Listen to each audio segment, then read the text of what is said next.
আজকের বাছাই করা তাজা সংবাদ, শুরুতেই শিরোনাম। রাষ্ট্রপতির অপমানের জের, নির্দিষ্ট সময়ের মধ্যে রিপোর্ট পাঠালো রাজ্য, আদৌ সন্তুষ্ট কেন্দ্র?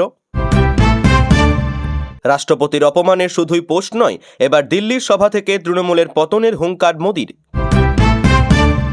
যুবসাথীর টাকা এখন থেকেই দিচ্ছেন মমতা, মাত্র 2 মাস, তারপর বন্ধ, পাল্টা শুভেন্দু। হিন্দু শরণার্থীদের নো টেনশন, এবার সবাই পাবেন নাগরিকত্ব, প্রমাণ দিলেন সুকান্ত। লজ্জাজনক রাষ্ট্রপতির অপমানে তৃণমূলের ওপর চরম ক্ষুব্ধ মোদি, এবার কি বড় অ্যাকশন? বঙ্গ রাজনীতিতে নয়া মোড়, কেন্দ্রীয় মন্ত্রীর সঙ্গে সাক্ষাৎ তৃণমূল বিধায়কের, ফের কি দল বদল? এতদিন চরিত্র নিয়ে প্রশ্ন, এবার সেই সিভি আনন্দ বোসের জন্য অশ্রু বিসর্জন, মমতাকে কটাক্ষ সুকান্তর।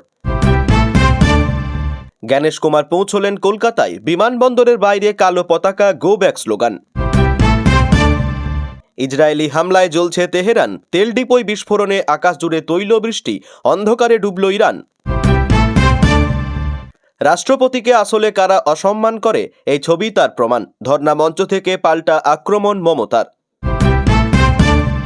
মথুরাপুরে শাহের পাল্টা সভা, অভিষেকের পরিসংখ্যান দেখিয়ে চ্যালেঞ্জ, ক্ষমা চাওয়ার দাবিও তুললেন। নেত্রীর কথায় কালো শাড়িতে তৃণমূলের মহিলা ব্রিগেড, গ্যাসের দাম বাড়ার প্রতিবাদে রাস্তায় শশী চন্দ্রিমার।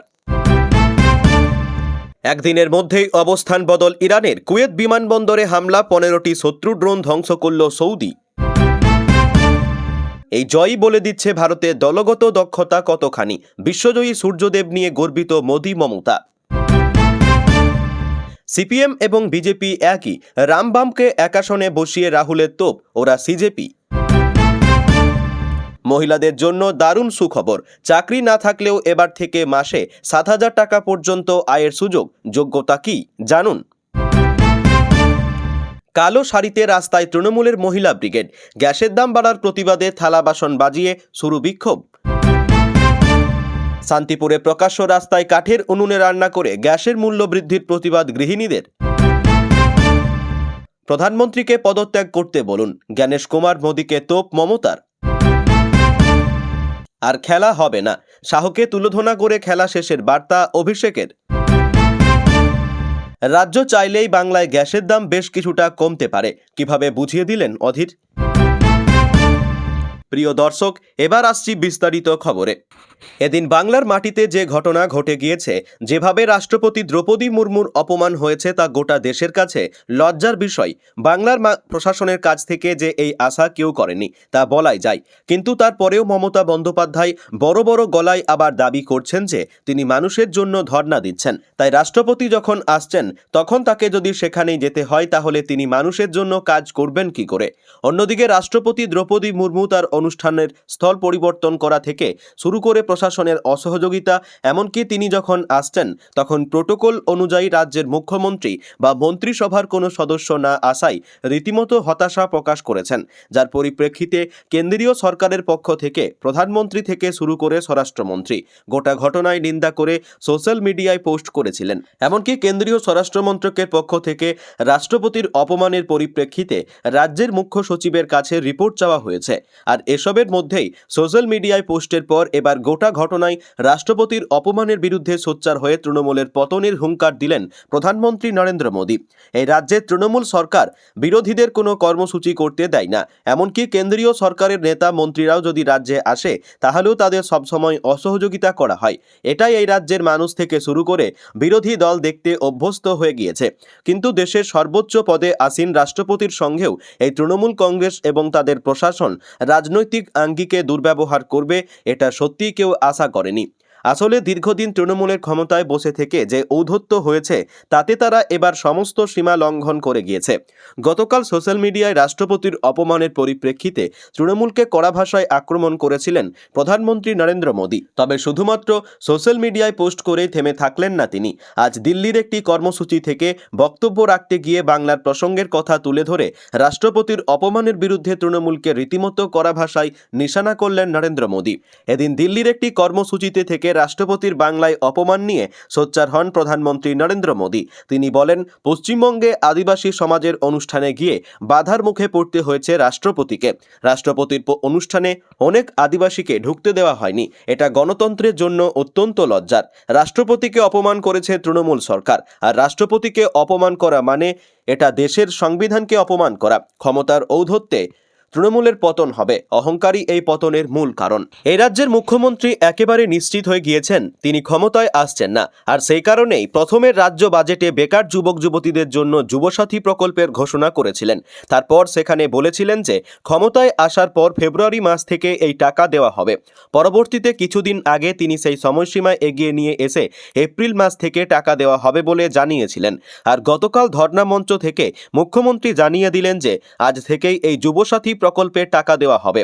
তবে প্রথম দিন থেকেই মুখ্যমন্ত্রী যখন এই প্রকল্পের ঘোষণা করেছিলেন, তখন বিরোধী দলনেতা শুভেন্দু অধিকারী জানিয়ে দিয়েছিলেন যে এই প্রকল্পের টাকা দিতে পারবেন না মমতা বন্দ্যোপাধ্যায়। কিন্তু ভোট যখন এগিয়ে আসছে, তখন নিশ্চিত করেই তার কাছে খবর গিয়েছে যে তিনি আরও ক্ষমতায় আসতে পারবেন না।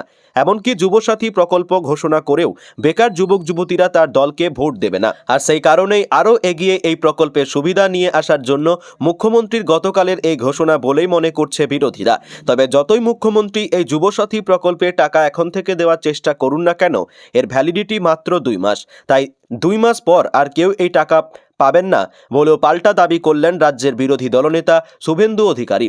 এদিন মুখ্যমন্ত্রী মমতা বন্দ্যোপাধ্যায় তার ধর্ণা মঞ্চ থেকে ঘোষণা করেন যে আজ থেকে যুবসাথী প্রকল্পের টাকা প্রত্যেকের ব্যাংক অ্যাকাউন্টে ঢুকতে শুরু করবে। কিন্তু হঠাৎ করে মুখ্যমন্ত্রীর এই ঘোষণা কেন? তিনি তো প্রথমে ফেব্রুয়ারি মাস থেকে টাকা দেওয়ার কথা জানিয়েছিলেন। তারপর তার প্রশাসন হয়তো তাকে খবর দিয়েছে যে পরিস্থিতি ভালো নয়, তাই এই প্রকল্পের টাকা আগে দিলে ভালো হয়। সেই জন্য তিনি এপ্রিল মাস থেকে টাকা দেওয়া হবে বলে জানিয়েছিলেন। আর গতকাল হঠাৎ করে তার এই চমক, আসলে তার ক্ষমতা তিনি হারাচ্ছেন এটা নিশ্চিত হয়ে গিয়েছে, এবং পরিস্থিতি মোকাবিলা করতেই যে মুখ্যমন্ত্রীর এই ধরনের চমকপ্রদ ঘোষণা তা বুঝতে বাকি নেই বিরোধীদের। আর এখানেই অনেকে বলেছেন, তাহলে শুভেন্দু অধিকারী এতদিন আগে যে বলেছিলেন যে মুখ্যমন্ত্রী এই টাকা দিতে পারবেন না, তিনি তো এখন সেই টাকা দিতে শুরু করলেন। তাহলে এখন শুভেন্দুবাবু কি বলবেন? অবশেষে সেই ব্যাপারে মুখ খুললেন রাজ্যের বিরোধী দলনেতা। এদিন সাংবাদিকদের মুখোমুখি হন রাজ্যের বিরোধী দলনেতা শুভেন্দু অধিকারী, আর সেখানেই তিনি বলেন, উনি বলছেন এই প্রকল্পের টাকা উনি 5 বছর দেবেন, আমি বলছি 2 মাস। উনি 13 সালে 17 লক্ষ ফর্ম নিয়েছিলেন, 16 সালের পর থেকে টাকা দেননি, বন্ধ করে দিয়েছিলেন, কেজি দরে সেই ফর্মগুলো বিক্রি করে দিয়েছিলেন। উনি এসব করছেন ভোটের জন্য। ভারতীয় জনতা পার্টি এই কাজ করে না। 21টি রাজ্যে আমাদের যে সংকল্প ছিল তা ভারতীয় জনতা পার্টি প্রয়োগ করেছে। তাই বেকার যুবক যুবতীদের উপযুক্ত অর্থনৈতিক সুরক্ষা ভারতীয় জনতা পার্টি দেবে। পশ্চিমবঙ্গে এসআইআর শুরু হওয়ার একদম প্রথম দিন থেকেই তৃণমূল কংগ্রেস এর বিরোধিতা করে আসছে। এমনকি এসআইআর যখন চলছে তখন তারা সবথেকে বেশি মতুয়া সম্প্রদায়ের মানুষজনকে ভয় দেখাতে শুরু করেছিল। তারা দাবি করতে শুরু করেছিল যে এসআইআর করে হিন্দুদের নামও প্রচুর বাদ দেওয়ার চেষ্টা করছে বিজেপি, কারণ তারা ক্ষমতায় আসতে পারবে না, তাই তারা হিন্দুদের নাম বাদ দিচ্ছে। তবে প্রথম দিন থেকে বিজেপির একদম নিচুতলা থেকে শুরু করে ওপরতলার শীর্ষ নেতারা প্রত্যেকে বলে এসেছেন, যারা ওপার বাংলা থেকে শরণার্থী হিসেবে হিন্দুরা এপারে এসেছেন তাদের প্রত্যেকে নাগরিকত্ব দেওয়া হবে সিএএ এর মাধ্যমে। এক্ষেত্রে প্রত্যেককে সিএএ তে আবেদন করার বার্তাও দিয়েছেন বিজেপি নেতৃত্বরা। আর তখনই তৃণমূলের পক্ষ থেকে বলা হয়েছে সিএএ তে আবেদন করলেই নাকি তাকে আবার দেশছাড়া করা হবে। তবে তৃণমূলের এই প্রচার যে একেবারে মিথ্যা। সিএএ এর মাধ্যমে যে হিন্দু শরণার্থীদের নাগরিকত্ব দেওয়া হচ্ছে তার নিজের লোকসভার কথা তুলে ধরে প্রমাণ দিয়ে দিলেন কেন্দ্রীয় মন্ত্রী সুকান্ত মজুমদার। এই রাজ্যের বুকে তৃণমূল কংগ্রেস প্রথম দিন থেকেই ভাঁওতাবাজি এবং মিথ্যা নিয়ে রাজনীতি করে। তারা বুঝতে পারছে তারা আর ক্ষমতায় আসবে না, তাই সিএএ কে এনআরসি বলে এতদিন প্রচার করেছেন মমতা বন্দ্যোপাধ্যায়। কিন্তু সেই প্রচারে যারা কান দিয়েছিলেন তারা কতটা নিজেদের ক্ষতি করেছেন তা এখন সকলেই বুঝতে পারছেন। কারণ মমতা বন্দ্যোপাধ্যায় এবং তার দলের নেতা নেত্রীরা সিএএ কে এনআরসি বলে যতই ভুল প্রচার করুক, এটা যে আসলে হিন্দু শরণার্থীদের নাগরিকত্ব দেওয়ার একটি বিষয় তা এবার দিনের আলোর মতো স্পষ্ট হয়ে গেল। ধীরে ধীরে যারা আশঙ্কায় ছিলেন যে ওপার বাংলা থেকে যে সমস্ত হিন্দুরা এপারে শরণার্থী হিসেবে এসেছেন তাদের আবার ওপারে ফিরে যেতে হবে, তাদের সেই আশঙ্কা এবার দূরীভূত হতে শুরু করেছে। কেন্দ্রীয় সরকারের পক্ষ থেকে যারা সিএএ তে আবেদন করেছিলেন তাদের একে একে নাগরিকত্ব প্রদান করা হচ্ছে। আর সেই কথা তুলে ধরেই তৃণমূল এতদিন যেভাবে দিয়ে সিএএ কে এনআরসি বলে নিয়ে মিথ্যা প্রচার করে আসছিলেন, তাকে কার্যত খণ্ডন করে দিলেন বালুরঘাটের বিজেপি সাংসদ। এদিন সাংবাদিকদের মুখোমুখি হয়ে কেন্দ্রীয় মন্ত্রী সুকান্ত মজুমদার আর সেখানেই তিনি বলেন, বিজেপি হোক বা তৃণমূল, যে কারো নাম এই বিচারাধীনের তালিকায় থাকতে পারে, সেখানে ফর্ম ফিল আপ করে সকলকে জমা দিতে হবে। আর যারা হিন্দু উদ্বাস্তু আছেন তাদের সিএএ তে আবেদন করতে হবে। আমার নিজের লোকসভায় একটি অঞ্চলে একসাথে গতকাল ৭৬ জন সিএএ পেয়েছেন। সিএএ তে ৯০,০০০ মানুষ আবেদন করেছেন। আমার মনে হয় এর মধ্যে ৯০% মানুষ সিএএ এর মাধ্যমে নাগরিকত্ব পাবেন। পশ্চিমবঙ্গ বিধানসভা নির্বাচনের প্রস্তুতি খতিয়ে দেখতে আসা মুখ্য নির্বাচন কমিশনার জ্ঞানেশ কুমারের সফর ঘিরে উত্তেজনা ছড়ালো কলকাতায়। গতকাল রাতে কলকাতা বিমানবন্দরের বাইরে মুখ্য নির্বাচন কমিশনার এবং কমিশনের ফুল বেঞ্চের কনভয় লক্ষ্য করে বিক্ষোভ দেখান শাসক দলের কর্মী সমর্থকদের একাংশ। এমনকি নির্বাচন কমিশনের গাড়ি লক্ষ্য করে কালো পতাকাও দেখানো হয়। এদিন জ্ঞানেশ কুমারকে বিমানবন্দরে স্বাগত জানাতে উপস্থিত ছিলেন মুখ্য সচিব নন্দিনী চক্রবর্তী। গোটা ঘটনাটি তাঁর সামনেই ঘটে। বিধানসভা নির্বাচনের নির্ঘণ্ট ঘোষণার আগে রাজ্যের আইন শৃঙ্খলা পরিস্থিতি ও ভোটের প্রস্তুতি পর্যালোচনা করতে ৩ দিনের সফরে কলকাতায় পৌঁছেছে জাতীয় নির্বাচন কমিশন এর পূর্ণাঙ্গ বেঞ্চ। বিমানবন্দর থেকে বেরিয়ে কমিশনের প্রতিনিধি দলটি যখন শহরের উদ্দেশ্যে রওনা দিচ্ছিল, তখনই একদল বিক্ষোভকারী তাদের পথ আটকানোর চেষ্টা করেন।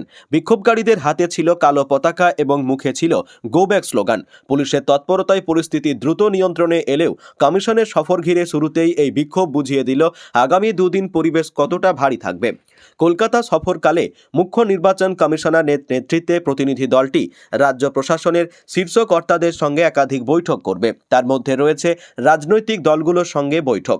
রাজ্যের শাসক ও বিরোধী সব স্বীকৃত রাজনৈতিক দলের প্রতিনিধিদের সঙ্গে সরাসরি কথা বলে তাদের অভিযোগ ও পরামর্শ শুনবে কমিশন। তাছাড়া প্রশাসনিক ও পুলিশি পর্যালোচনাও চলবে। রাজ্যের মুখ্য সচিব, স্বরাষ্ট্র সচিব এবং রাজ্য পুলিশের ডিজির সঙ্গে আইন শৃঙ্খলা নিয়ে উচ্চ পর্যায়ের বৈঠক হবে। এরই পাশাপাশি জেলা স্তরের প্রস্তুতি খতিয়ে দেখবে কমিশন। জেলা শাসক এবং পুলিশ সুপারদের সঙ্গে ভিডিও কনফারেন্স ও সরাসরি আলোচনার মাধ্যমে বুথ স্তরের প্রস্তুতি খতিয়ে দেখা হবে। নির্বাচন কমিশন সূত্রে খবর, এই ৩ দিনের সফরের পরই পশ্চিমবঙ্গের ভোটের দিনক্ষণ নিয়ে চূড়ান্ত সিদ্ধান্ত নেওয়া হতে পারে।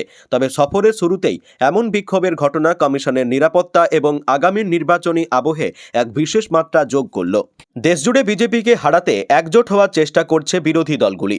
তাতে এখনও একসঙ্গে রয়েছে কংগ্রেস ও সিপিএম। কিছুদিন আগে পর্যন্ত বাংলায় একজোট হয়ে তৃণমূল এবং বিজেপির বিরুদ্ধে লড়াই করার কথা বলেছিলেন বাম ও কংগ্রেস নেতারা। অথচ খোদ বিরোধী দলনেতা রাহুল গান্ধী কেরলে গিয়ে সাফ বলে দিলেন, যাহাই সিপিএম তাহাই বিজেপি, ওরা একসঙ্গে সিজেপি। এতদিন পর্যন্ত বাম ও কংগ্রেসের সম্পর্ক ছিল দিল্লি বাংলায় দোস্তি, কেরলে কুস্তি। কিন্তু কেরলের বিধানসভা ভোটের আগে সব রকম দোস্তি ভুলে সিপিএমের সঙ্গে পুরোদস্তুর কুস্তির মেজাজে কংগ্রেস। কেরলে ভোট প্রচার করতে গিয়ে বিরোধী দলনেতা সাফ বলে দিলেন, ডোনাল্ড ট্রাম্প যেভাবে নরেন্দ্র মোদীকে নিয়ন্ত্রণ করেন, ঠিক একইভাবে নরেন্দ্র মোদী নিয়ন্ত্রণ করেন কেরলের মুখ্যমন্ত্রী পিনারাই বিজয়নকে। দুজনে কেরলে একসঙ্গে কাজ করছেন। বিরোধী দলনেতার বক্তব্য, গোটা দেশে বিরোধীদের উপর ইডি সিবিআই আক্রমণ করছে। আমার নিজের উপর ৩৬টা মামলা, ৫৫ ঘন্টা ডেকে জেরা করেছে। অথচ এখানকার মুখ্যমন্ত্রী এবং তার পরিবারের বিরুদ্ধে কোনো পদক্ষেপ কেন্দ্রীয় এজেন্সিগুলি করছে না। উল্লেখ্য, বিজয়নের মেয়ে বিনার বিরুদ্ধে বড়সড় আর্থিক প্রতারণার অভিযোগ রয়েছে। খোদ মুখ্যমন্ত্রীর বিরুদ্ধেও দুর্নীতির অভিযোগ রয়েছে। রাহুলের বক্তব্য, এত অভিযোগ থাকা সত্ত্বেও কোনো রকম পদক্ষেপ করছে না কেন্দ্র, কারণ কেরলে সিপিএম এবং বিজেপি একসঙ্গে কাজ করছে। ওরা সিপিএম বিজেপি নয়, ওরা আসলে সিজেপি। মজার কথা হলো, রাহুলের এই মন্তব্যকে সমর্থন করেছে এ রাজ্যের শাসক দল তৃণমূল কংগ্রেসও। তৃণমূলের অন্যতম রাজ্য সাধারণ সম্পাদক কুণাল ঘোষের বক্তব্য, সিপিএম এবং বিজেপি যে এক, এটা এতদিনে বুঝলেন রাহুল। বাংলায় আমরা অনেকদিন আগেই বুঝেছিলাম। গতকাল নদিয়ার শান্তিপুর ব্লকের বাবলা পঞ্চায়েতের গোবিন্দপুর এলাকায় ঘরের গৃহিণীরা রাস্তায় এসে প্রতীকী আন্দোলন হিসেবে রান্না করলেন কাঠের উনুনে। গ্যাসের মূল্য আকাশ ছোঁয়া। সম্প্রতি গৃহস্থলীর ব্যবহারের গ্যাস সিলিন্ডার ৬০ টাকা মূল্য বৃদ্ধি হয়ে পৌঁছে গিয়েছে হাজারের কোটায়। একই সাথে বাণিজ্যিক জ্বালানি গ্যাসের ক্ষেত্রেও পড়েছে থাবা। অন্যদিকে পেট্রোল ডিজেলের মূল্য আকাশ ছোঁয়া হলে বিভিন্ন পরিবহন হয়ে আসা সামগ্রী সাধারণ মানুষের হাতের নাগালের বাইরে চলে যাবে। এসআইআর আবহে কর্মক্ষেত্রে ঘাটতি হওয়া নিম্ন মধ্যবিত্ত পরিবারের মানুষজন তাই দিশাহীন। বাংলার মুখ্যমন্ত্রী এবার সরব হয়েছেন। তাদের নিয়ে ধর্ণা মঞ্চে দ্বিতীয় দিনে ঘোষণা করেছিলেন গ্যাস নাই, রান্না নাই। বিভিন্ন খাদ্য সামগ্রী এবং রান্নার উপকরণ নিয়ে সাধারণ মানুষকে, বিশেষত মহিলাদের আন্দোলনে নামার ডাক দিয়েছিলেন। রাজনৈতিক দলের ঝান্ডা পতাকা না থাকলেও মুখ্যমন্ত্রীর শুভাকাঙ্ক্ষী হিসেবে রবিবার নদিয়ার শান্তিপুর ব্লকের বাবলা পঞ্চায়েতের গোবিন্দপুর এলাকায় ঘরের গৃহিণীরা রাস্তায় এসে প্রতীকী আন্দোলন হিসেবে রান্না করলেন কাঠের উনুনে। এলাকার মহিলা, তৃণমূল নেতৃত্ব এবং জনপ্রতিনিধি এরা সেই আন্দোলনকে সমর্থন জানাতে পাশে দাঁড়ালেন। তারা বলেন, মানুষের এই চরম সমস্যায় পাশে নেই কেন্দ্রীয় সরকার, তাই একের পর এক মূল্য বৃদ্ধি, আন্তর্জাতিক ক্ষেত্রে যুদ্ধের ফলেই নাকি এই দাম বৃদ্ধি বলে দাবি করেছিলেন বিজেপির কেন্দ্রীয় এবং রাজ্য নেতৃত্ব। তাদের যুক্তি ছিল, তবে তা সাধারণ মানুষের অসুবিধা সৃষ্টি হতে দেবেন না ভারত সরকার। যথেষ্ট পরিমাণে রান্নার জ্বালানি, পেট্রোল, ডিজেল রয়েছে, তবে গৃহিণীদের কথা অনুযায়ী শুধুমাত্র বলার জন্য বলা, বাস্তবে ছেলেমেয়েদের পড়াশোনা করিয়ে এই দুর্মূল্যের বাজারে জ্বালানি হিসাবে অগ্নিমূল্য গ্যাস কেনার অর্থ জোগাড় করা সম্ভব হচ্ছে না। তাই সাধারণ মানুষকে জানাতে রবিবার এই প্রতীকী আন্দোলন ঘর থেকে বেরিয়ে এসেছে প্রকাশ্য রাস্তায়। এসআইআরের খসড়া তালিকায় বাদ পড়েছিল 58 লক্ষ নাম। তারপর আনম্যাপড লজিক্যাল ডিসক্রিপেন্সি নামক টোটকা সামনে নিয়ে আসে নির্বাচন কমিশন, যার প্রেক্ষিতে মামলা গড়ায় সুপ্রিম কোর্টে। অবশেষে শীর্ষ আদালতের নির্দেশ মেনে শনিবার পশ্চিমবঙ্গে প্রথম দফা চূড়ান্ত ভোটার তালিকা প্রকাশ করে নির্বাচন কমিশন। তাতে বাতিল করা হয়েছে আরও 5,46,053 জনের নাম। অর্থাৎ 2025 সালে তালিকার নিরিখে বাদের খাতায় মোট 63 লক্ষেরও বেশি ভোটার, এমনকি 60 লক্ষ ভোটার এখনও বিচারাধীন। এই আবহে চড়াসুরে মুখ্য নির্বাচন কমিশনার জ্ঞানেশ কুমারকে আক্রমণ করলেন মুখ্যমন্ত্রী, আর প্রধানমন্ত্রীকে পদত্যাগ করার ডাক দিলেন। এদিকে ধর্মতলার ধর্ণামঞ্চ থেকে চূড়ান্ত ভোটার তালিকা নিয়ে প্রধানমন্ত্রীর পদত্যাগের দাবিতে সুর সপ্তমে তোলেন মুখ্যমন্ত্রী মমতা বন্দ্যোপাধ্যায়। কারণ এই ভোটার তালিকা নিয়েই গত লোকসভা নির্বাচন হয়েছিল। এই ভোটার তালিকা অবৈধ হলে প্রধানমন্ত্রীর পদও অবৈধ। মুখ্যমন্ত্রী নির্বাচন কমিশনকে তুলোধনা করে বলেন, ভোটের আগে ভোট করে দিচ্ছেন, বড় হনু হয়ে গিয়েছেন। প্রধানমন্ত্রীকে পদত্যাগ করতে বলুন মিস্টার জ্ঞানেশ কুমার। মানুষকে ভোট দিতেই হবে। মানুষের ভোটাধিকার কেড়ে নিতে দেব না। বৈধ ভোটারদের তালিকা থেকে বাদ দেওয়া যাবে না। অন্যদিকে আজই রাজ্যে আসছে নির্বাচন কমিশনের ফুল বেঞ্চ। সেখানে থাকছেন মুখ্য নির্বাচন কমিশনার জ্ঞানেশ কুমার। তার আগে নির্বাচন কমিশনারকে এবং চূড়ান্ত ভোটার তালিকা নিয়ে সুর সপ্তমে তুললেন মুখ্যমন্ত্রী। মমতা বন্দ্যোপাধ্যায়ের বক্তব্য, ষড়যন্ত্র করে বৈধ ভোটারদের নাম বাদ দেওয়া হচ্ছে। কি ভেবেছ এভাবে জিততে পারবে? আমি আবারও বলছি, এবারও নির্বাচনে জিততে পারবে না, কারণ মানুষ মনে রেখেছেন বিস্তর হেনস্থা এবং হয়রানি। তারপর আমার মা বোনেদের নাম বাদ দেওয়া হয়েছে, এই নিয়ে লড়াই চলবে। ভোটারদের ভোট দিতেই হবে। কারো বৈধ ভোটারদের অধিকার কেড়ে নেওয়া যাবে না।